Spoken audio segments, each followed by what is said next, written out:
కాళేశ్వరం ప్రాజెక్టును రాష్ట్ర ప్రభుత్వం రైతులకు అందుబాటులోకి తేవాలని హర్యానా మాజీ గవర్నర్ బండారు దత్తాత్రేయ సూచించారు. సాంకేతిక లోపాలను సాకుగా చూపించి ప్రాజెక్టును నిరుపయోగం చేసేందుకు కుట్ర జరుగుతోందన్నారు ఆయన. 1,00,000 కోట్ల రూపాయలు వెచ్చించి కట్టిన కాళేశ్వరం ప్రాజెక్టు గుర్తింపు బీఆర్ఎస్ ప్రభుత్వానికి దక్కుతుందని రేవంత్ సర్కార్ సీతకన్ను వేసిందన్నారు. రెండు ప్రభుత్వాల మధ్య అహం రైతులకు నీరు లేక గోసపడుతున్నారని ఆయన ఆవేదన వ్యక్తం చేశారు. అన్నారం, సుందిల్లా, మేడిగడ్డ ప్రాజెక్టులకు అవసరమైన మరమ్మతులు తక్షణమే చేయాలని దత్తాత్రేయ అన్నారు. కాంగ్రెస్ 2 నెలల పాలనలో వ్యవసాయం నీరు లేక వెనుకబడిందన్నారు.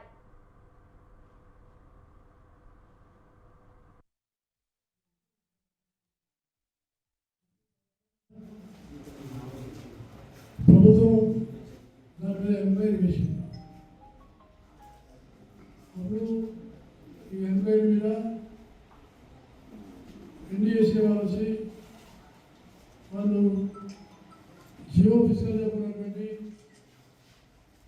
అన్ని రకాలైనటువంటి ఒక కారణాలు చాలా స్పష్టంగా ఒక రిపోర్ట్ ఇచ్చిన ప్రభుత్వం ఆనాడు ఉన్నటువంటి ప్రభుత్వం ఇది పూర్తిగా విఫలమైందని, ఈ ప్రాజెక్టు సాంకేతికంగా అనేకమైన లోపాలు ఉన్నాయని చాలా స్పష్టంగా చెప్పడం జరిగింది. అయితే ఎన్డీఏసీ వాళ్ళు చెప్పినటువంటి ఏదైతే ఈ యొక్క ఈ 3 బ్యారేజెస్ అన్నారం, సుందిల్లా, మేడిగడ్డ, ఈ 3 బ్యారేజెస్ పెద్దపల్లి జిల్లా మంతని ప్రభుత్వ మాతా శిశు ఆసుపత్రిలో కొంతకాలంగా డాక్టర్ల కొరత ఉంది. గర్భిణీ స్త్రీలు తీవ్ర ఇబ్బందులు పడుతున్నారనే సమాచారంతో మాజీ ఎమ్మెల్యే పుట్ట మధు ఆసుపత్రిని సందర్శించారు. మాతా శిశు ఆసుపత్రిని స్థానిక మంత్రి దుద్దిల్ల శ్రీధర్ బాబు 2.5 ఏళ్లుగా పట్టించుకోవడం లేదని పుట్ట మధు విమర్శించారు. అన్ని సౌకర్యాలు ఉన్న పెద్ద ఆసుపత్రిలో డాక్టర్లు లేరని ఆరోపించారు. జిల్లా కలెక్టర్ కళ్ళు తెరవడం లేదని, మంత్రికి సోయి లేదని తీవ్రస్థాయిలో మండిపడ్డారు. స్థానిక మంత్రి అయినప్పటికీ ఆసుపత్రిలో ఎంతమంది వైద్యులు ఉన్నారో తెలుసుకోవడం లేదని మందు దుయ్యబట్టారు. మంతని ఆసుపత్రికి వైద్యులను కేటాయించకపోతే ఆందోళన చేస్తామని మధు హెచ్చరించారు. మంతని హెడ్ క్వార్టర్ మాతా శిశు ఆసుపత్రిలో ఉన్నాం. మనం 2.5 సంవత్సరాలుగా మాతా శిశు ఆసుపత్రిని కనీసం పట్టించుకోకుండా ఈ ప్రాంత ఆడబిడ్డలను మరి వారి యొక్క కష్టాలను ఏమాత్రం గమనించకుండా 33 నెలల సమయాన్ని వృధా చేసినటువంటి మంత్రి ఎమ్మెల్యే గారు దుద్దిల్ల శ్రీధర్ గారు ఈ ఆసుపత్రి గురించి ఆలోచించలేడనే దానికి నిలువుటెద్దు సాక్ష్యంగా నిలబడ్డది. ఇంత పెద్ద ఆసుపత్రి అన్ని సౌకర్యాలు ఉన్నాయి, కానీ డాక్టర్లు మాత్రం లేదు. అసలు డిస్ట్రిక్ట్ కలెక్టర్ గారు కళ్ళు తెరచలేడు, మంత్రికి అయితే సోయి లేదు. ఎందుకు ఈ ఆసుపత్రిలో డాక్టర్లు ఉంటురా లేదా అని తెలుసుకుంటలేవు. ఇంత పెద్ద మాతా శిశు ఆసుపత్రి కట్టించిస్తే ఇక్కడ ఒక డాక్టర్ని పెట్టవా? ఎందుకు నీకు ఈ పదవిగా? నువ్వు 1,000 కోట్ల రూపాయలు సంపాదించుకోవడానికి నీ తమ్మునికి హైదరాబాద్లో ఒక 4 కంపెనీలు ఆఫీసులు పెట్టించి దోసుకోవడానికా? నువ్వు మేనిఫెస్టో కమిటీ చైర్మన్గా 420 హామీలను రాసి ఒక్క హామీ కూడా నెరవేర్చకుండా యావత్ రాష్ట్ర సమాజాన్ని మోసం చేసినటువంటి దొంగవు నువ్వు. ఆ దొంగ నీ యొక్క నిజస్వరూపం ఈ సమాజానికి తెలిసేదాకా విడిచిపెట్టం. మంతని హెడ్ క్వార్టర్ మంతని మాజీ ఎమ్మెల్యే పుట్ట మధుకర్ మాటలను కాంగ్రెస్ నాయకులు తీవ్రంగా ఖండించారు. 10 సంవత్సరాల బీఆర్ఎస్ పాలనలో రైతు బిడ్డ కష్టం ఎలాంటిదో నియోజకవర్గం ప్రజలకు తెలుసునన్నారు. కాంగ్రెస్ పార్టీ ప్రజాప్రభుత్వం రైతును మోసం చేయలేదని, రాజును చేసేందుకే అడుగులు వేస్తోందని కాంగ్రెస్ నేతలు వివరించారు. 10 ఏళ్లు అధికారంలో ఉన్న బీఆర్ఎస్ ఏనాడు రైతులను పట్టించుకోలేదని వారు విమర్శించారు. కేంద్రం నుంచి సూచన వచ్చింది, మేము కూడా కొనము అని. ఒక పంటను మొత్తానికి కొనకుండా ఉంటే అప్పుడు పడ్డటువంటి అకాల వర్షాల వల్ల రైతులు మొత్తం ధాన్యం కొనలేదని రైతులు కళ్ళాలల్ల ధాన్యాలు వెళ్తే మొలకెత్తిన ధాన్యాలను పరిశీలించి అక్కడ ఉన్నటువంటి రైతులకు న్యాయం చేయాలని మేము అప్పుడు వెళ్ళినప్పుడు మరి ఆ రోజు ఎటువైంది నీ సోయి ఆదమరిసి వెంకటాపూర్ ఫామ్ హౌస్లో వండుకున్నావా లేకపోతే దొరా కాళ్ళు ఒత్తుకుంటా అక్కడ ఫామ్ హౌస్లో వండుకున్నావా? ఈ మంత్రి నియోజకవర్గ ప్రజలకు తెలియాలి. ఈ ముఖ్యంగా మంత్రి నియోజకవర్గ రైతుల గురించి ఆలోచిస్తున్నటువంటి నీకు నిజంగా నియోజకవర్గ ప్రజల మీద మీ ప్రాంతంలో ఉన్నటువంటి రైతుల మీద చిత్తశుద్ధి ఉంటే మరి మనకు అక్కర్లేని పెద్దగా కాళేశ్వరం అంటే కూలేశ్వరం ప్రాజెక్టు మీద శ్రద్ధ పెట్టినవు తప్ప ఈ మంత్రి నియోజకవర్గం మరి ముఖ్యంగా కాటారం సబ్ డివిజన్లో ఉన్నటువంటి చిన్న కాళేశ్వరం ప్రాజెక్టు పనులను ఒక తట్టెడు మట్టి కూడా పోయకుండా ఈ రైతులను మోసం చేసింది నువ్వు కాదా? ఈ రోజు నువ్వు రైతుల పట్ల ముసలి కన్నీరు గారుస్తుంటే నమ్మడానికి ఇక్కడ రైతులు పిచ్చివాళ్ళు కాదు. కాటారం మండల ప్రజలు కానీ రైతులు కానీ మేధావులు తెలివి కల్ల వాళ్ళు కాబట్టే అనేక సార్లుగా శ్రీధర్ బాబు గారికి భారీ మెజార్టీ ఇస్తున్నారని మాట్లాడుతున్నావు. భారీ మెజార్టీ ఎందుకు ఇస్తున్నారు కాబట్టి అంటే నువ్వు ఇలాంటి మోసపూరితమైన హామీలను నేర్చి కమిషన్ల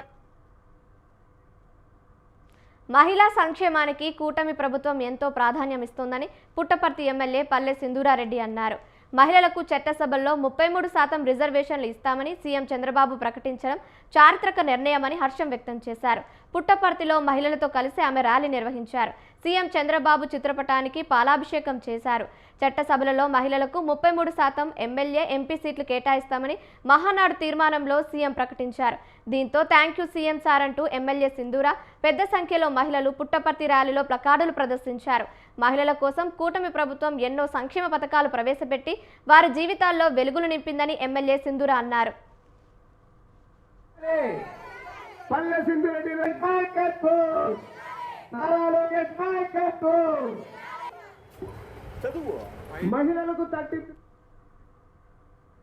మార్కాపురంలో ఆపరేషన్ క్లీన్ స్వీప్ లో ఎమ్మెల్యే కందుల నారాయణరెడ్డి, కలెక్టర్ విజయ సునీత, మున్సిపల్ కమిషనర్ నారాయణరావు పాల్గొన్నారు.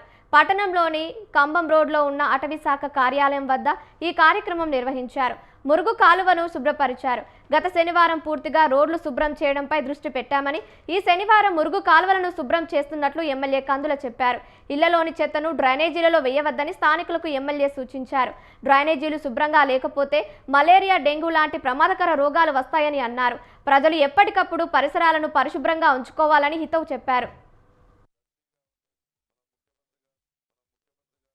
పిలిపించారో ఆ పిలుపుని అందరూ కూడా ఒక దైవ వాక్కుగా భావించి ప్రతి ఒక్కళ్ళు మన మార్కాపూర్ పట్టణాన్ని పరిశుభ్రంగా ఉంచుకునే విషయంలో ఎవరి శక్తి వంచన లేకుండా వాళ్ళు కృషి చేస్తున్నందుకు మిమ్మల్ని అందరినీ ప్రత్యేకంగా అభినందిస్తా ఉన్నాం. ఎందుకంటే ఒకప్పుడు మన మార్కాపురం చాలా డర్టీగా ఉండేటువంటి పరిస్థితి, ఎవరు పట్టించుకునేటువంటి పరిస్థితి. అటువంటిది ఈరోజు పొద్దున 6 గంటలకల్లా మన టౌన్లో ఎక్కడ చూసినా శుభ్రంగా ఉంచుకుంటా ఉన్నాం. అలాగే డ్రైన్స్ కానీ అలాగే రోడ్స్ కానీ ఎక్కడ కూడా వేస్ట్ అనేది లేకుండా ఎప్పటికప్పుడు పారిశుద్ధ్య కార్మికులతో పని చేపిస్తూ ఈ పట్టణాన్ని క్లీన్ అండ్ గ్రీన్ గా. సూళ్లూరుపేటలో రోడ్లపై డ్రైనేజీలలో చెత్త వేయవద్దని ఎమ్మెల్యే డాక్టర్ నిలవల విజయశ్రీ కోరారు. మున్సిపల్ వాహనాలకు తడి చెత్త, పొడి చెత్తను వేరు చేసి అందించాలన్నారు. పట్టణ ప్రజలతో స్వర్ణాంధ్ర స్వచ్ఛాంధ్ర ప్రతిజ్ఞ చేయించారు. సూళ్లూరుపేటలో నిర్వహించిన ఆపరేషన్ క్లీన్ స్వీప్లో ఎమ్మెల్యే పాల్గొన్నారు. గవర్నమెంట్ గర్ల్స్ బీసీ హాస్టల్లో ఆపరేషన్ క్లీన్ స్వీప్ కార్యక్రమం నిర్వహించారు. ఎమ్మెల్యే మొదట చెట్టు నాటి కార్యక్రమాన్ని ప్రారంభించారు. చేపల మార్కెట్ వద్ద కాలువలో పూడిక తీశారు. చేపల మార్కెట్ నిర్వాహకుల సమస్యలు తెలుసుకున్నారు. వీలైనంత త్వరగా సమస్యలు పరిష్కరిస్తామని ఎమ్మెల్యే తెలిపారు. ఆరోగ్యం కాపాడుకోవాలంటే ముందు మన పరిసరాలు శుభ్రంగా ఉంచుకోవాలి. మీకు డాక్టర్ దగ్గరికి వెళ్ళినా కూడా అదే చెప్తారు. మన చుట్టుపక్కల మన పరిసరాలు పరిశుభ్రంగా ఉంటేనే మన హెల్త్ కూడా ఎలాంటి అనారోగ్యం లేకుండా ఉంటుంది.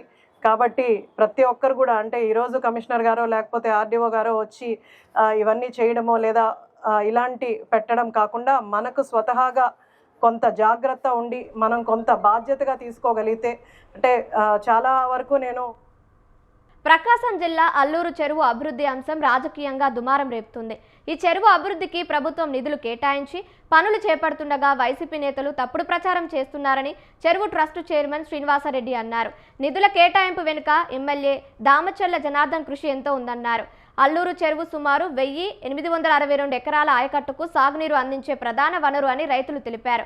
గత ప్రభుత్వ హయాంలో రైతుల నుంచి నిధులు వసూలు చేసినా ఆశించిన స్థాయిలో అభివృద్ధి జరగలేదని విమర్శించారు. మేము ట్రాక్టర్లు పెట్టి ఇక్కడ అడుగున్నర పెట్టి తీస్తున్నాము. అదే గవర్నమెంట్ అంతలో తీయమంటేనే తీస్తున్నాం. మెరక ప్రాంతం అని తీయమన్నారు.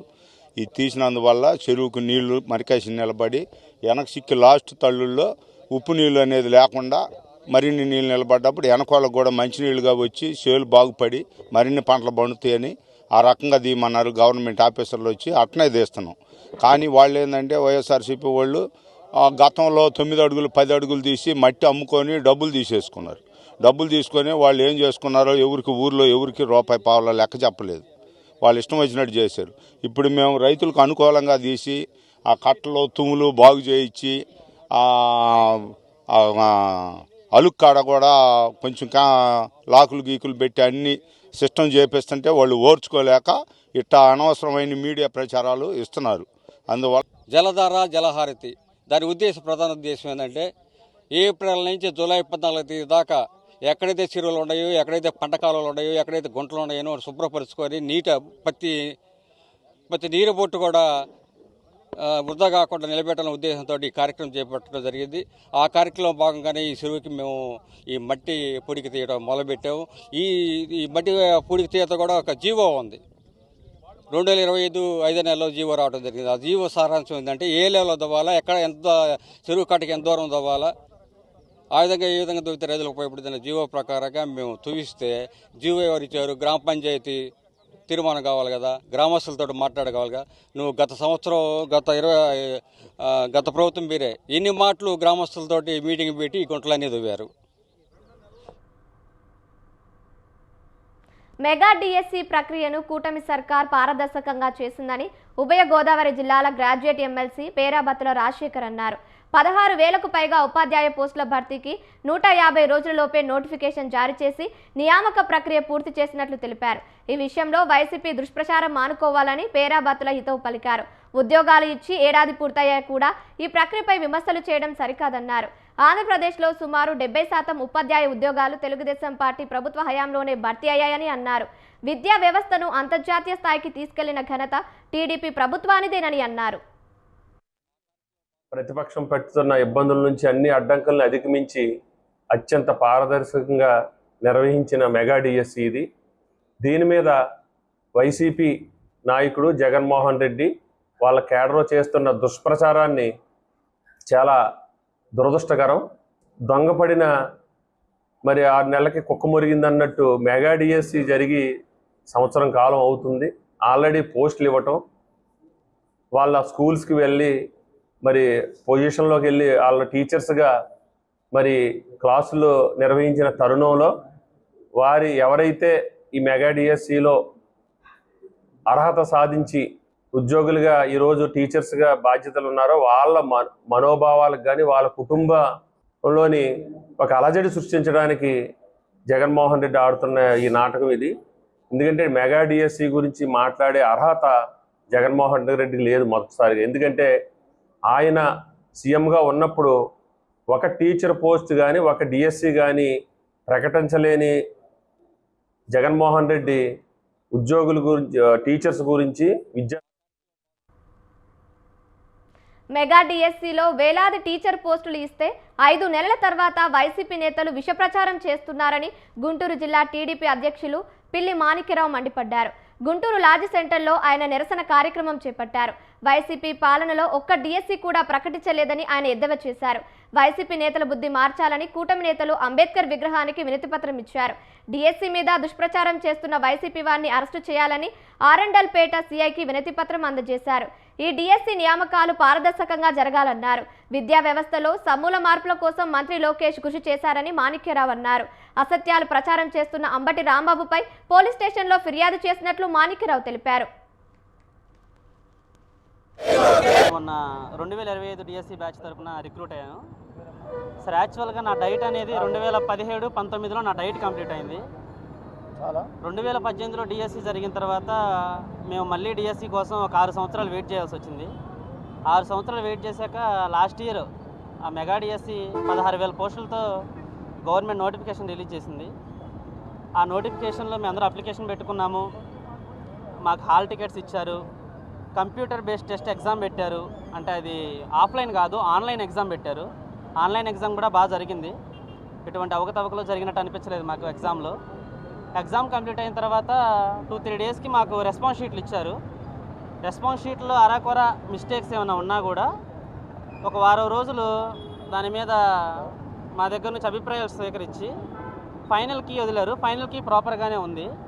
ఫైనల్ మేము అధికారంలోకి వస్తే నిరుద్యోగులు ఎవరైతే ఉన్నారో డిఎస్సి ఏసీ పారదర్శకంగా డిఎస్సి పోస్టు ఫిలప్ చేస్తామని ఆ రోజు మాట్లాడాం. ఆ మాట్లాడినటువంటి దాని ప్రకారమే అధికారంలోకి వచ్చిన వెంటనే మేము డిఎస్సి ఏసీ కేవలం 148 రోజుల్లోనే రిక్రూట్మెంట్ మొత్తం కూడా పూర్తి చేసినటువంటి పరిస్థితి ఆంధ్రప్రదేశ్లో ఉన్నటువంటి విద్యార్థి లోకం, యువతతో రాష్ట్ర ప్రజలందరూ కూడా చూసినటువంటి పరిస్థితి ఉంది. ఈ మొత్తం పారదర్శకంగా సిబిటి పద్ధతిలో జరిగింది.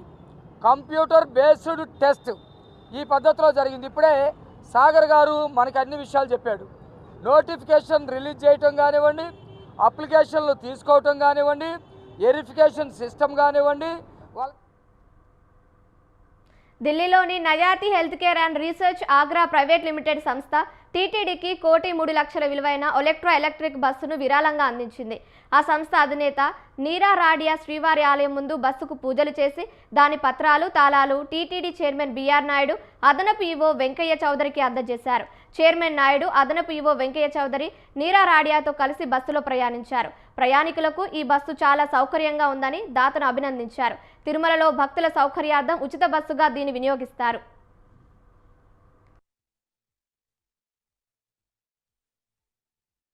ఈరోజు ఉదయం దర్శనానంతరం నీరా రాడియా గారు ఒక ఎలక్ట్రికల్ బస్ని టీటీడీకి డొనేట్ చేయడం జరిగింది. ఇది చాలా అడ్వాన్స్డ్ మోడల్, 30 మెంబర్స్ కూర్చోటానికి ఉంటుంది. దాదాపు ఇంకొక 30-40 మెంబర్స్ నిలబడి సపోర్టింగ్ తోటి ట్రావెల్ చేయడానికి కూడా అవకాశం ఉంటుంది. మీ అందరికీ తెలిసి ఈ మధ్యకాలంలో టీటీడీ డీజిల్, పెట్రోల్ యొక్క వెహికల్ని పక్కన పెట్టి ఎలక్ట్రికల్ వెహికల్, ఎన్విరాన్మెంట్ ఫ్రెండ్లీ వెహికల్స్ని ప్రమోట్ చేసే భాగంగా డొనేషన్స్ కూడా లార్జ్ స్కేల్లో ఎంకరేజ్ చేయడం జరిగింది. దాదాపు ఉన్న ఫ్లీట్లో దాదాపు ఇంకొక 6 బస్సులు కూడా జాయిన్ కావడం జరిగింది. దీంతో టోటల్ ఇప్పటికి 20 బస్సులు ఉన్నాయి. దాంట్లో 5 బస్సులు సిఐటియు 1970 మే 30న ఆవిర్భవించిందని సిఐటియు విశాఖ జిల్లా ప్రధాన కార్యదర్శి ఎస్వి కుమార్ అన్నారు. ఐక్య పోరాటం నినాదంతో ఏర్పడిన సిఐటియు దేశంలో కార్మిక వర్గాన్ని ఐక్యం చేసిందన్నారు. సమరశీల పోరాటాలు నడపడంలో అగ్రభాగాన ఉందన్నారు. విశాఖలో సిఐటియు వ్యవస్థాపక దినోత్సవం ఘనంగా నిర్వహించారు. సిఐటియు పతాకాన్ని సీనియర్ నాయకులు స్వతంత్ర కుమార్ ఆవిష్కరించారు. సిఐటియు అఖిల భారత వ్యవస్థాపక అధ్యక్ష కార్యదర్శులు బిటి రణదివే, పి రామ్మూర్తి చిత్రపటాలకు పూలమాలలు వేసి నివాళులర్పించారు. దేశవ్యాప్తంగా కూడా సిఐటియు 1970 మే 30వ తారీఖున ఏర్పడింది.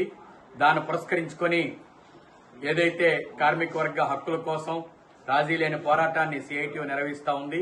సిఐటియు ఏర్పడమే కార్మిక వర్గ ఐక్యత పోరాటం నినాదంతో ఏర్పడింది. దీని వ్యవస్థాపక అధ్యక్ష కార్యదర్శులుగా కామ్రేడ్ బిటి ఆర్ గారు, అలాగే రామ్మూర్తి గారు అఖిల భారత స్థాయిలో పనిచేశారు. మన రాష్ట్ర స్థాయిలో పరసా సత్యనారాయణ గారు, నండూరు ప్రసాదరావు గారు పనిచేశారు. వాళ్ళందరికీ కూడా ప్రత్యక్షంగా విశాఖపట్నంతో అనేక సంబంధాలు ఉన్నాయి. అనేక పోరాటాల్లో విశాఖపట్నంలో ప్రత్యక్షంగా అఖిల భారత నాయకులు, రాష్ట్ర నాయకులు కూడా పాల్గొన్నారు. నండూరు ప్రసాదరావు గారు విశాఖపట్నం కార్మికోద్యమంతో పెనవేసుకుని విశాఖపట్నంలో సిఐటిని దినదినాభివృద్ధి చేయడం కోసం ఎంతో కృషి చేశారు. మార్కెట్ యార్డులకు ధాన్యం తీసుకొచ్చి రోజులు గడుస్తున్నా కొనడం లేదని నిర్మల్ జిల్లా చించోలి రైతులు మండిపడ్డారు. మార్కెట్ యార్డులకు లారీలను పంపించి ధాన్యం తరలించాలన్నారు. చించోలి వద్ద 44వ జాతీయ రహదారిపై రైతులు ధర్నా రాస్తారోకో చేపట్టారు. తమ ధాన్యాన్ని వెంటనే కొనుగోలు చేయాలని డిమాండ్ చేశారు. పంటకు సరిపడా గన్ని బ్యాగులు సరఫరా చేయాలన్నారు. ప్రభుత్వానికి సీఎంకు వ్యతిరేకంగా రైతులు నినాదాలు చేశారు. క్వింటాలు ధాన్యానికి 10 కిలోలు కట్ చేస్తామని లారీ అసోసియేషన్ నాయకులు చెప్పడంపై రైతులు మండిపడ్డారు.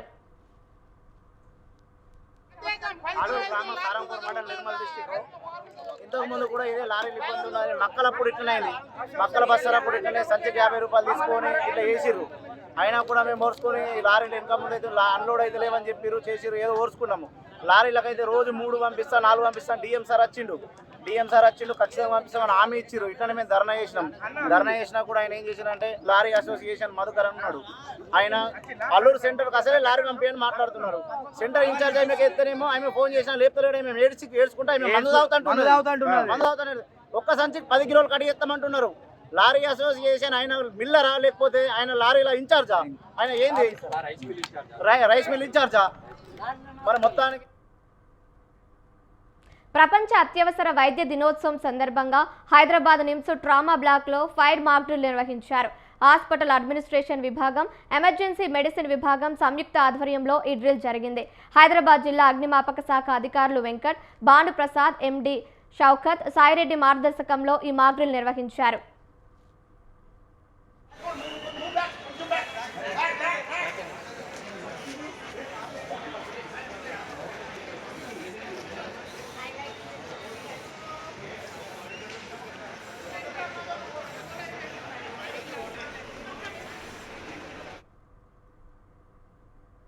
మంత్రి దుద్దిల్ల శ్రీధర్ బాబు ఆయుర ఆరోగ్యాలతో అష్ట ఐశ్వర్యాలతో సంతోషంగా ఉండాలని కాంగ్రెస్ నేతలు దేవుడిని కోరుకున్నారు. శ్రీ కాళేశ్వర ముక్తీశ్వర ఆలయం ఈఓ ఆఫీస్ వద్ద భక్తులకు మజ్జిగ పంపిణీ చేశారు. శ్రీధర్ బాబు బర్త్డే సందర్భంగా కాళేశ్వరం ఆలయంలో కాంగ్రెస్ నేతలు, ఆలయ చైర్మన్, ధర్మకర్తలు ప్రత్యేక పూజలు చేశారు. శ్రీధర్ బాబు 57వ జన్మదినం సందర్భంగా జయశంకర్ భూపాలపల్లి జిల్లా కాళేశ్వరం నుండి శ్రీ కాళేశ్వర ముక్తీశ్వర స్వామి ఆలయంలో ప్రత్యేక పూజలు చేశారు.